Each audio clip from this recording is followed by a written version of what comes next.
കാശിയിലും കൊച്ചിയിലും ചെർപ്പളശ്ശേരിയിലുമായി സ്വപ്നമാളിക ഒരുങ്ങുകയാണ്. മലയാളത്തിലെ പ്രതീക്ഷയുള്ള ചിത്രം.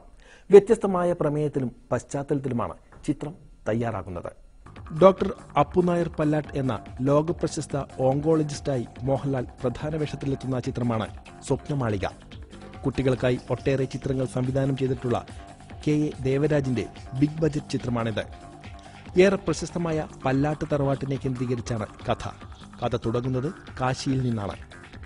വർഷങ്ങൾ നീണ്ടുനിന്ന ഗവേഷണത്തിന്റെ ഫലമായി ലഭിച്ച ലോകോത്തര ബഹുമതി ഡൽഹിയിൽ നടന്ന പ്രൗഢഗംഭീരമായ ചടങ്ങിൽ ഏറ്റുവാങ്ങിയ ശേഷമാണ് ഡോക്ടർ അപ്പുനായർ അച്ഛന്റെ ചിതാഭസ്മം ഗംഗയിലൊഴുക്കാൻ കാശിയിലേക്ക് പോകുന്നത്. യാത്രക്കിടയിൽ അമേരിക്കക്കാരി എലീനയെ പരിചയപ്പെടുന്നു. മലയാളിയായ ഭർത്താവിന്റെ ചിതാഭസ്മം ഗംഗയിൽ ഒഴുക്കാനാണ് എലീനയുടെ യാത്ര.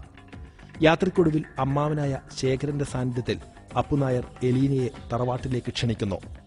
എന്നാൽ അപ്രതീക്ഷിതമായി അവിടെയുണ്ടായ സ്ഫോടന പരമ്പരകളിൽപ്പെട്ട് ഇവർ വഴിപിരിയുന്നു. യാത്രയിൽ ഇവരോടൊപ്പമുണ്ടായിരുന്ന പ്രൊഫസർ വർമ്മയുടെ സഹായത്തോടെ എലീന പല്ലാട്ട് തറവാട്ടിൽ എത്തുന്നു. തുടർന്ന് അപ്രതീക്ഷിത വഴിത്തിരിവുകൾ ചിത്രത്തിലുണ്ടാകുന്നു.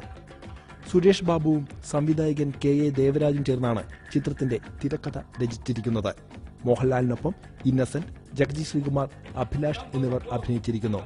വളർന്നുവരുന്ന താരം വിദ്യയാണ് ചിത്രത്തിൽ ഇസ്രയേലിക്കാരി എലീനയ്ക്കൊപ്പം നായികയാകുന്നത്. സുകുമാരി, ഊർമിള ഉണ്ണി എന്നിവരും ചിത്രത്തിലുണ്ട്. അപർണ കരിമ്പിലാണ് ഗാനരചന നടത്തിയിരിക്കുന്നത്. വാരണാസിയിലും കൊച്ചിയിലും ചിത്രീകരിച്ച സ്വപ്നമാളികയുടെ അവസാനഘട്ട ചിത്രീകരണമാണ് ഒളപ്പമണ്ണയിൽ നടന്നത്.